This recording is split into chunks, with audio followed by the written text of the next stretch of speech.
राम राम सा। मैं कविता शिवरान, हिंदी व्याख्याता, आपके अपने YouTube चैनल केवी की कलम पर आपका हार्दिक स्वागत करती हूँ। कैसे हो प्यारे साथियों? मैं आपसे ऐसी उम्मीद रखती हूँ कि आप इस सर्दी में अपने स्वास्थ्य का ध्यान रखते हुए अपनी पढ़ाई लगातार जारी रख पा रहे होंगे, क्योंकि आपको 2024 में एक नौकरी पानी है, एक सीट अपने लिए सुरक्षित करनी है। साथियों, आज के वीडियो में हम बात करेंगे कि अपने विषय को कैसे मजबूत बनाएं। यानी मैं हिंदी के बारे में बताऊंगी, क्योंकि मैं हिंदी से व्याख्याता बने हूँ तो इसके बारे में ही बता पाऊँगी। लेकिन सभी को अपना विषय जो है, सब्जेक्ट जो है अपना, वो मजबूत होना चाहिए। वैसे तो साथियों 40% वाला जो नियम लागू कर रखा है, उसमें हमें दोनों में, जीके में भी और सब्जेक्ट में भी 40% अंक लाने होते हैं, लेकिन सिर्फ 40% से चयन नहीं होता। हाँ, हमें अपने विषय पर बहुत अधिक ध्यान देना होता है। इसको हमें बहुत अच्छे से कंठस्थ करना होता है, क्योंकि कल को हमें स्कूल में जाकर भी तो बच्चों को पढ़ाना है। इसलिए अपने विषय को अधिक मजबूत बनाएं। हिंदी को कैसे बनाएं, इसके बारे में मैं बात करूँगी, कैसे मैंने तैयारी की थी हिंदी की।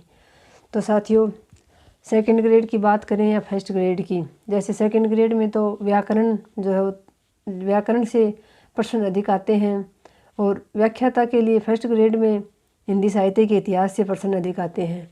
तो सेकंड ग्रेड में तो आप व्याकरण वाले जो भाग है उसको आप अधिक मजबूत बनाएं। उसमें आप स्वर और व्यंजन का जो वर्गीकरण है वहाँ से शुरू करके, और उसमें सारा का सारा व्याकरण आता है अधिक। हिंदी साहित्य इतिहास के क्वेश्चन कम आते हैं। जबकि व्याख्याता है, व्याख्याता भर्ती के लिए आपको हिंदी साहित्य का इतिहास बहुत ही अच्छी प्रकार से तैयार करना होता है। अब मैं बात करूं व्याख्याता के लिए जो हमारा पाठ्यक्रम है उसकी, तो सबसे पहले हमारे व्याकरण के सबसे पहले व्याकरण का भाग है, तो उसमें संधि, समास, उपसर्ग और प्रत्यय हैं। इसमें आप पहले अच्छे से नियमों को याद करके, और फिर अगर आप ज़्यादा से ज़्यादा अभ्यास करोगे तो आप आसानी से पहचान पाओगे। आप ये रटने कभी मत बैठना कि आप सभी संधि के नियम याद कर लोगे। ख़ास तौर से तो क्वेश्चन ज़्यादातर स्वर संधि से ही आते हैं। स्वर संधि के 5 भाग हैं, उनके आप 1-2 बार नियम अच्छे से पढ़कर, और फिर जितना ज़्यादा अभ्यास करोगे उतने ज़्यादा आप सिर्फ शब्द से पकड़ पाओगे कि ये किस संधि का उदाहरण है। अगर नियमों की बात करूँ तो मुझे तो आज तक सारे नियम याद नहीं हुए, लेकिन 2-4 बार नियम पढ़ने के बाद जब हम अभ्यास करते हैं, शब्दों से पता लगाते हैं कि इसमें कौन सी संधि है, तो हम आराम से समझ पाते हैं कि ये किस संधि का उदाहरण है। इसी प्रकार से समास है, तो समास के भी आपको बहुत अच्छे से नियम याद करने हैं। उपसर्ग और प्रत्यय में भी यही है। उसके बाद 5 जो हैं वो बिंदु हमारे ऐसे हैं व्याकरण में, जैसे पर्यायवाची हैं, विलोम शब्द हैं, समश्रुत भिन्नार्थक शब्द हैं, वाक्यांश के लिए एक शब्द है, और शब्द युग्म है। ये 5 बिंदु ऐसे हैं साथियों, इनका आप जितना अधिक अभ्यास करोगे, बार बार, इसमें कोई नियम होता नहीं है, आपको याद ही करने होंगे। और याद भी ऐसे नहीं होगा कि आप इनको रट्टा लगाओगे, लेकिन आप जब बार बार पढ़ोगे तो आराम से आप याद कर पाओगे। जैसे आपके पास सबसे पहले तो जो 9वीं से 12वीं की व्याकरण चलती है, उसी में दिए हुए हैं ये सारे टॉपिक, उसमें जो है वही आप बहुत अच्छी प्रकार से तैयार कर लो। अमूमन तो क्वेश्चन उसी में से आ जाता है इनका। इसके अलावा अगर आपके पास कोई व्याकरण और है, कोई भी व्याकरण की एक अच्छी किताब होनी चाहिए, ज़रूरी नहीं है कोई विशेष नाम की ही हो। मेरे पास तो KR मैयासर की ही हिंदी व्याकरण माला थी, मैंने उससे ही तैयार किया था। लेकिन आपके पास कोई भी व्याकरण की किताब हो, उसमें से आप ये 5 इनके लिए आप समय निर्धारित कर लो। जैसे जब कहीं भी आप बैठे बैठे पढ़ते पढ़ते बोर हो रहे हो, तो एक बार इनको आप आराम किताब खोल कर और इनको पढ़ लो अच्छे से, तो आप जो विषय पढ़ रहे थे उसमें आपको बोरियत हो रही थी वो भी दूर हो जाएगी, और ये याद हो जाएंगे। तो आप इनके लिए समय निर्धारित कर लो, रोज़ाना नहीं तो भी एक दिन बीच में छोड़कर 1 दिन से या फिर 2 दिन से रोज़ाना सुबह या शाम इनको 1-1 घंटा आप इन 5 टॉपिकों का बहुत अच्छे से बार बार अभ्यास करो, इनको बार बार पढ़ो, ये याद हो जाएंगे। उसके बाद वाक्य शुद्धि, शब्द शुद्धि हैं, तो ये तो अभ्यास से ही होगा। मुहावरे और लोकोक्तियाँ हैं, इनको भी आपको बार बार पढ़ना पड़ेगा, तभी याद हो पाएंगे। इसके बाद है हमारे अर्थशास्त्रीय पत्र वाला जो बिंदु है हमारा, उसमें 5 बिंदु उसमें है पत्राचार वाले में। फिर है जनसंचार के प्रमुख माध्यम। इसके लिए 11वीं 12वीं में एक बुक चलती है अभिव्यक्ति और माध्यम, उससे आप नोट्स तैयार कर सकते हैं, मैंने तो वहीं से किए थे। इसके अलावा एक और संवाद सेतु नाम से बुक चलती थी पहले बीच में एक बार 11वीं 12वीं में, वो अगर आपको मिल जाए तो उससे भी आप तैयार कर सकते हो। जो पांचों ये पत्राचार वाले बिंदु हैं और जो जनसंचार के प्रमुख माध्यम और तत्संबंधी तत्कालीन पत्रकारिता वाला जो ये बिंदु हैं, ये आप इनको अभिव्यक्ति माध्यम पुस्तक से तैयार कर सकते हो। फिर आता है हमारा काव्य शास्त्र, जिसका सभी को बहुत डर लगता है, लेकिन इसमें डर जैसी कोई बात है नहीं। इसमें हमारे 5 ही बिंदु हैं, जैसे शब्द शक्ति, अलंकार, छंद, काव्य गुण और काव्य रस। तो इसमें से आपको ये नहीं है कि हमें सारे अलंकार याद करने हैं, सारे छंद याद करने हैं। सिर्फ 9 अलंकार हैं और 6 ही हमारे छंद हैं। साथियों, छंद और अलंकार ये ऐसे बिंदु हैं, आपको देखने में हार्ड लगते हैं, लेकिन एक बार आप इनके नियमों को अच्छे से पढ़कर फिर अगर आप अभ्यास करते हो तो इनमें से आपका कोई प्रश्न गलत नहीं हो सकता। ऐसे ही काव्य रस है और काव्य गुण है और शब्द शक्ति, ये 5 बिंदु हैं। इनके लिए मैं तो अलंकार पारिजात नाम की बुक आती है, उससे मैंने तैयार किए थे। फिर आता है हमारे हिंदी साहित्य का इतिहास, जो हिंदी व्याख्याता के लिए बहुत महत्वपूर्ण भूमिका निभाता है। इसके लिए आपको साथियों सबसे पहले तो वही बुक जो 11वीं 12वीं में चलती है, हिंदी साहित्य का संक्षिप्त इतिहास, उससे आप पढ़ना शुरू कीजिए। उसके बाद आप किसी का भी आप कोर्स ले सकते हो, उसके आप खुद के नोट्स बनाइए।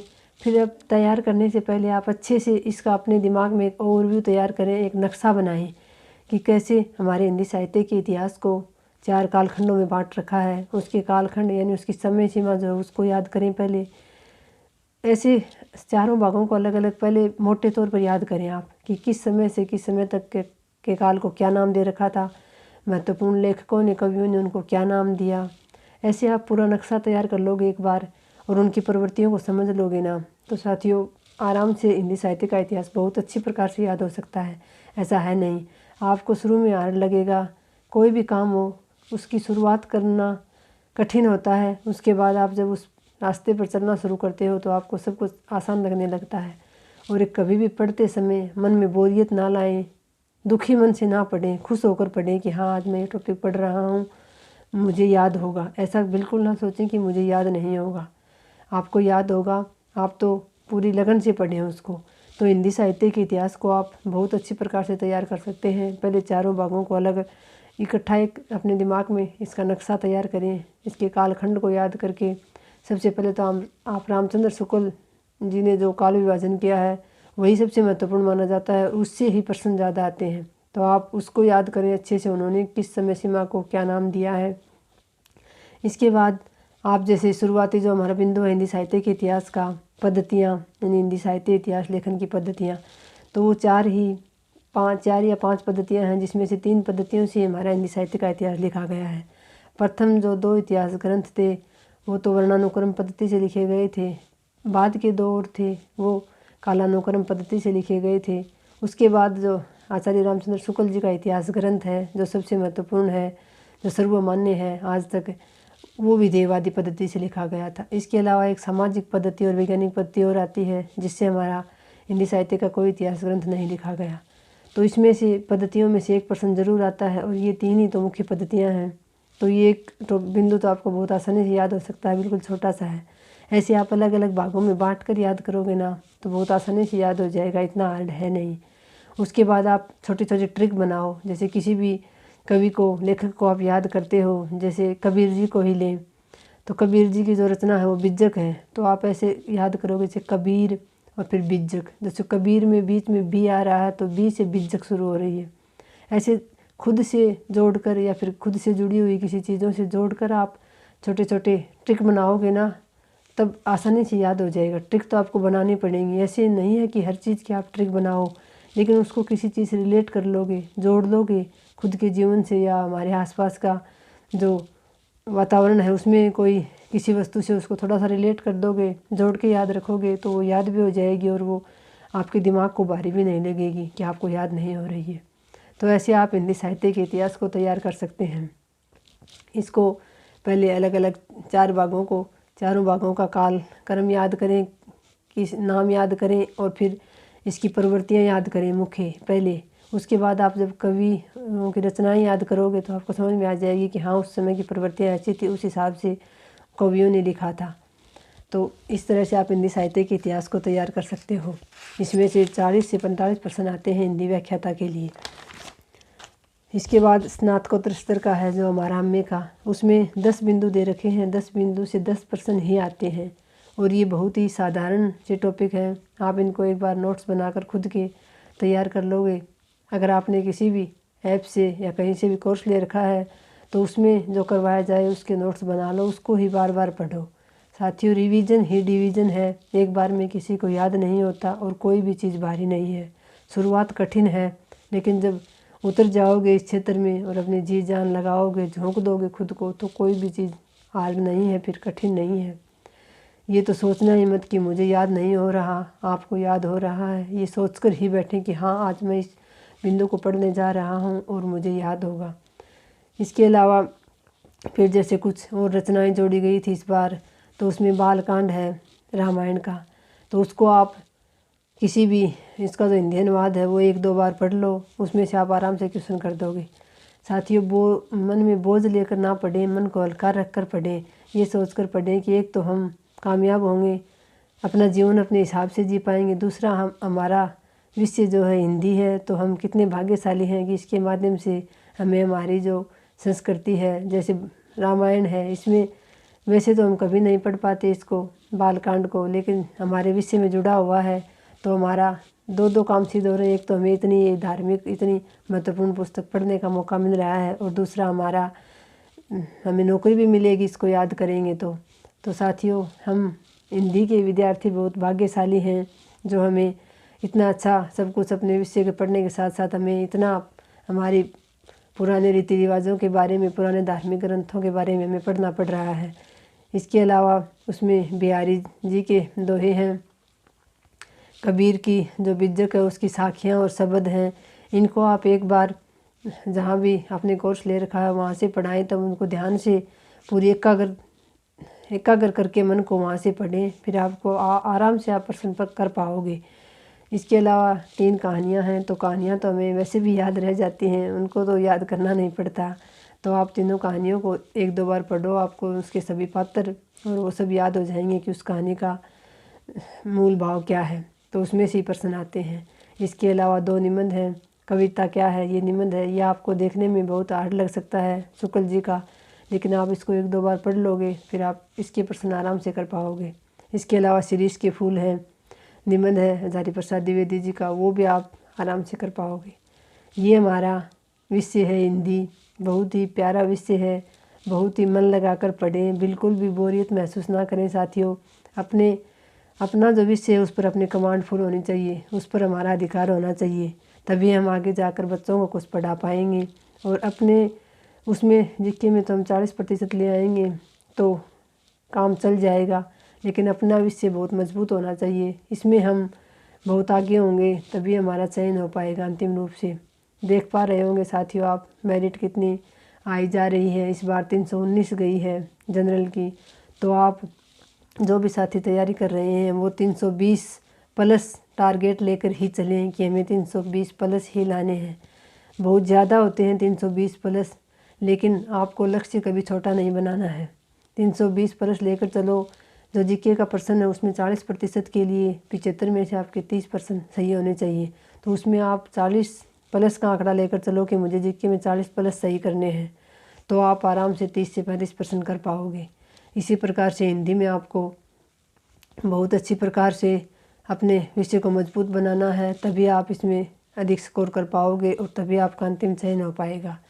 इसके अलावा साइकोलॉजी के लिए भी मैंने तो अजय चौधरी सर का कोर्स लिया था उस समय, अब तो पता नहीं वे कहाँ चले गए हैं, बहुत मिस करते हैं उनको हम, कितने अच्छे गुरुदेव थे, पर अब उनकी कोई खोज खबर नहीं है, कहाँ है वो। बहुत दिनों से, पिछले 1 वर्ष से भी अधिक हो गया। जुलाई में उनका वीडियो आया था 2022 में, उसके बाद 2023 की जुलाई चली गई, अभी 24 भी आ गया, पर उनका कुछ पता नहीं चल रहा। तो मैंने तो अजय चौधरी सर का कोर्स लिया था साइकोलॉजी का, वहीं से मैंने तैयार की थी, उनकी PDF से नोट्स बनाए थे, उनके वीडियो को बार बार सुना था।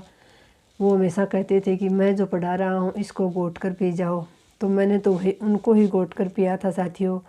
उन्होंने जो परिभाषाएं थी उनको ट्रिक्स से याद करवाया था, और फिर कुछ उनके जैसे वो बताते थे ट्रिक्स, उस हिसाब से मैं खुद की ट्रिक्स भी बना लेती थी फिर। तो मैंने साइकोलॉजी वहीं से तैयार की थी। और हिंदी साहित्य, अगर अपने विषय की बात करूं हिंदी की, तो मैंने पहले कविता माहेश्वरी चैनल से नोट्स बना लिए थे। जनवरी से शुरुआत कर दी थी मैंने। मई में फिर पाठ्यक्रम चेंज हुआ। उसके बाद मैंने KR मैया सर का कोर्स लिया था। उसके तो मैं सिर्फ वीडियो ही सुन पाई थी, वो भी सुन भी नहीं पाई थी पूरी, लेकिन कुछ वीडियो में काम करते हुए सुनती थी। बैठकर उनके वीडियो कभी नहीं सुन पाई, ना देख पाई। मैंने जो पहले नोट्स बना लिए थे उनका ही बार बार रिवीजन करती थी। काम करते हुए KR मैया सर के वीडियो सुने थे, उनका कोर्स लिया था मैंने जब पाठ्यक्रम चेंज हो गया था मई में उसके बाद, और अक्टूबर में हमारा एग्जाम था। तो साथियों, आप देख सकते हो KR मैया सर भी हमेशा यही कहते थे कि रिवीजन ही डिवीज़न है। आप जितना अधिक रिवीजन करोगे उतना ही अपने लक्ष्य के करीब जाओगे। तो साथियों, आज मैंने आपको बताया कि आप अपने विषय हिंदी को कैसे मजबूत बनाएं। अगर आप इस प्रकार से अपने विषय को बहुत रुचिकर मानकर पढ़ेंगे, ऐसे ट्रिक्स से जोड़कर, खुद से जोड़कर याद करेंगे तो बहुत आसानी से याद हो जाएगा, और फिर आप आगे जाकर स्कूल में बच्चों को भी बहुत अच्छे से पढ़ा पाओगे। तो आज की वीडियो में इतना ही साथियों। धन्यवाद। जय हिंद।